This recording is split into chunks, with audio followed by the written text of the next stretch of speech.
Maître Souaili, bonjour. Bonjour Anne-Constance. Merci d'avoir accepté notre invitation. C'est en tant que bâtonnier de Mayotte que vous êtes sur le plateau ce matin. C'est pour ça que je disais maître, pour ne pas confondre avec vos autres casquettes. Vous vouliez revenir sur les propos de la députée Estelle Youssoufa qui a, je résume assez vite, qui a dit qu'un certain nombre d'avocats, voire de cabinets d'avocats à Mayotte, faisaient beaucoup d'argent sur l'immigration clandestine. Tout à fait, Anne-Constance. C'est vrai que on a été étonné et choqué de certains propos de Madame la députée Estelle Youssoufa. Et j'ai tenu à venir sur le plateau pour établir certaines vérités. On ne va pas se le cacher, effectivement, il y a un problème avec l'immigration clandestine à Mayotte. Je crois que tout le monde est d'accord là-dessus. Ça, pas de difficulté, pas de difficulté par rapport à ça. Maintenant, quand la députée vient dire que certains cabinets d'avocats participent à l'augmentation de l'immigration clandestine, je pense que ces propos sont mensongers ou ne reflètent pas la vérité. En fait, qu'en est-il? Il y a deux choses. Il y a la procédure judiciaire et il y a la procédure administrative. Le juge administratif, lui, il est compétent pour annuler un arrêté de reconduite à la frontière. Les fameux OQTF. Les fameux OQTF. Et le juge judiciaire, lui, il est compétent pour statuer sur la régularité du placement de la personne au centre OCRA. Voilà. Donc du coup, ce qui se passe, c'est quoi? C'est que en général, les personnes saisissent les deux juges en même temps. Et effectivement, il y a un contentieux très très important. Le tribunal administratif et le JLD judiciaire sont saisis fréquemment de ce contentieux. Et c'est vrai que depuis 2-3 ans, ça a explosé. Ce qui se passe, c'est quoi? C'est qu'on a des confrères, 3 ou 4 cabinets d'avocats de la place, qui font ce contentieux. Aujourd'hui, c'est une réalité. Il y a un domaine, il y a un contentieux qui existe. Forcément, des avocats de la place se sont positionnés sur son contentieux et travaillent dans ce domaine-là. Madame la députée a dit il y en a qui se sont spécialisés dans l'indemnisation et qui se font à peu près 500 € par dossier. Moi, ce que je tenais à dire, en fait, c'est quoi? Les 500 € dont parle Madame la députée, c'est lorsque la partie perdante, l'État, par exemple, dans ces dossiers-là, c'est l'État, lorsque la partie perdante perd, lorsque le tribunal, le juge estime que la procédure est irrégulière, eh ben, il va condamner l'État à payer ce qu'on appelle l'article 700 devant le juge judiciaire et l'article 761-1, ce sont ce qu'on appelle les frais d'avocat. Et ils sont payés à qui ces frais? Eh ben, les frais d'avocat sont payés soit à la personne qui a fait le recours, soit à l'avocat. C'est des accords que l'avocat peut passer avec son client. Donc la réalité, c'est quoi? Il n'y a pas une indemnisation. Les avocats ne sont pas spécialisés dans l'indemnisation. C'est juste que lorsque l'État perd une procédure, et les payer, et les condamner à payer les frais d'avocat. Et ça, c'est un principe qui existe dans toutes les procédures. La partie perdante peut être condamnée par le juge à payer les frais d'avocat de la partie qui gagne.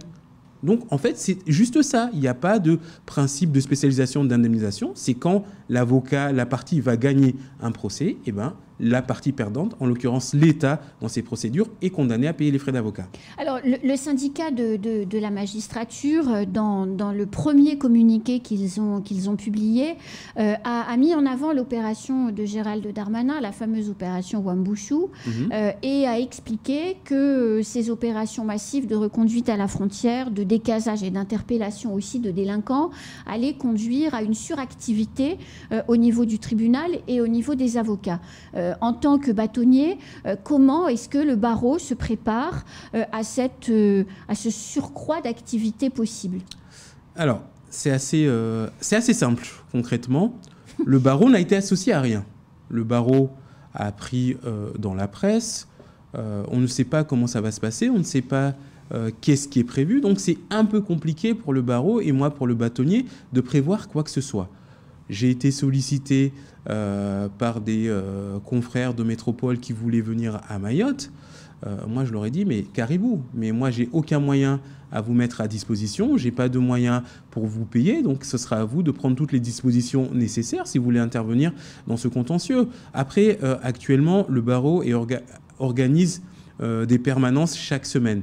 Donc du coup, en fonction de l'activité, on renforcera ces permanences. Mais moi, j'ai rien d'autre de prévu parce qu'on ne m'a rien proposé, on ne m'a pas informé.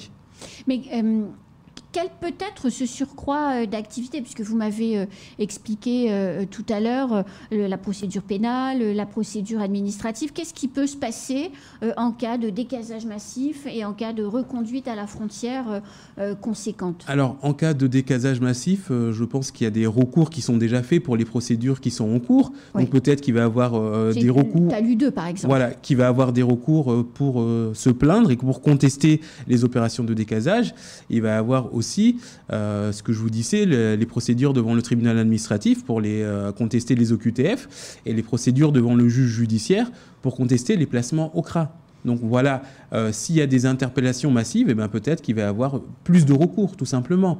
Maintenant, mais ça prend du temps, ça mobilise des magistrats et des avocats. Ça mobilise des avocats, ça mobilise des magistrats et ça mobilise aussi, ce qui est important, des greffiers. Oui. Des greffiers. Et actuellement, il y a un sacré souci au sein du tribunal judiciaire de Mamoudzou où il y a un manque de greffiers et beaucoup se plaignent du fait que ils ne peuvent pas s'occuper de leur service parce qu'ils sont constamment sollicités pour aller faire le JLD judiciaire.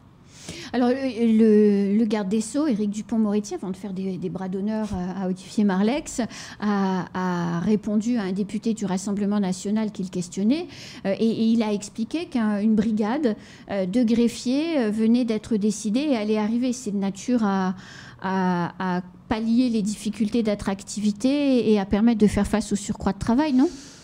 Alors, je pense que la difficulté, c'est le décalage entre l'arrivée des magistrats, de la brigade de magistrats, et l'arrivée de la brigade de greffiers. La brigade de magistrats, actuellement, elle est là, oui. Mais il y a une pénurie de greffiers. La brigade de magistrats, elle va rester, je crois, jusqu'à fin juillet, il me semble. Au 2 août. Voilà, ouais. fin juillet, début août. Donc, du coup, les greffiers, s'ils arrivent, ils vont peut-être arriver mois de mars, début avril. Donc en fait, on va avoir 3 mois greffiers magistrats. Après, les magistrats vont partir, les greffiers vont être là. Donc je pense que la solution sur le principe, peut-être qu'elle était bonne, mais l'application, pour le moment, montre qu'il y a un souci. Autre question, puisque je profite du fait que vous êtes là, maître, à la marge des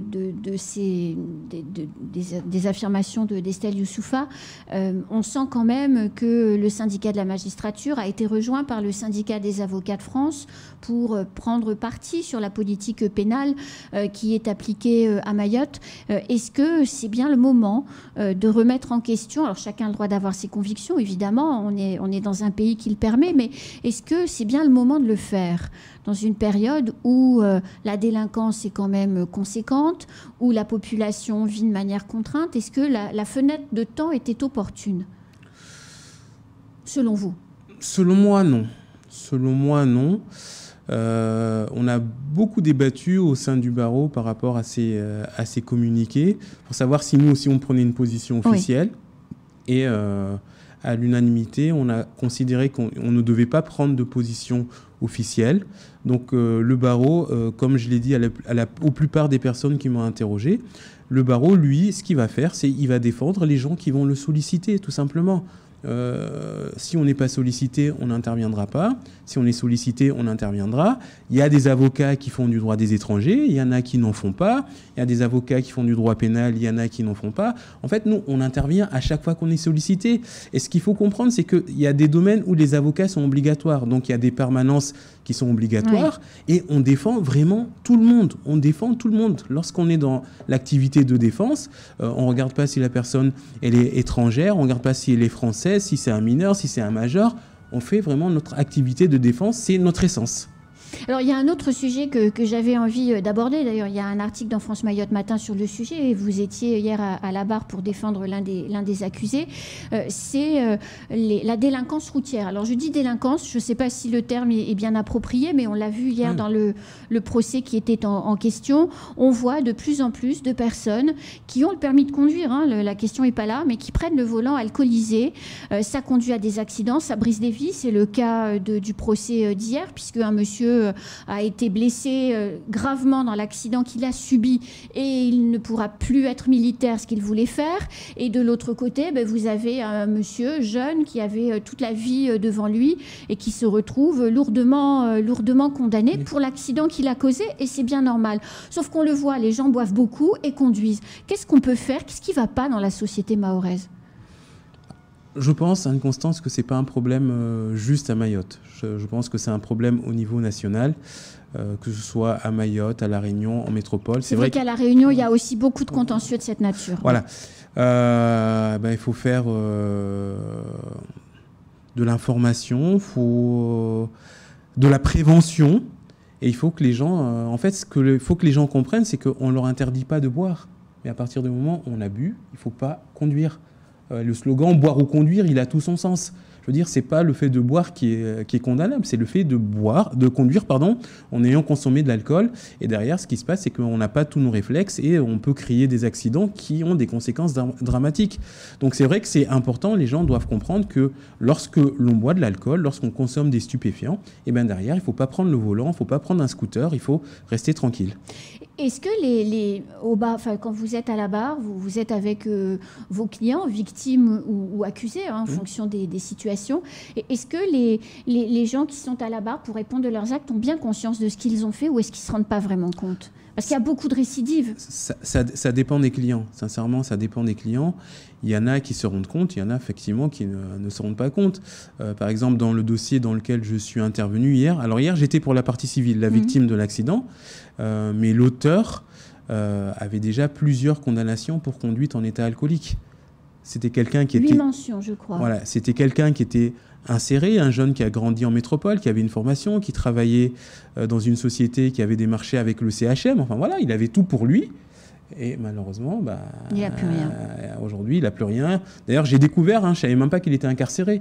Donc par rapport à ses précédentes condamnations, il y en a certaines qui étaient avec des sursis mis à l'épreuve, qui ont été ramenées à exécution parce qu'il a encore commis une infraction de trop.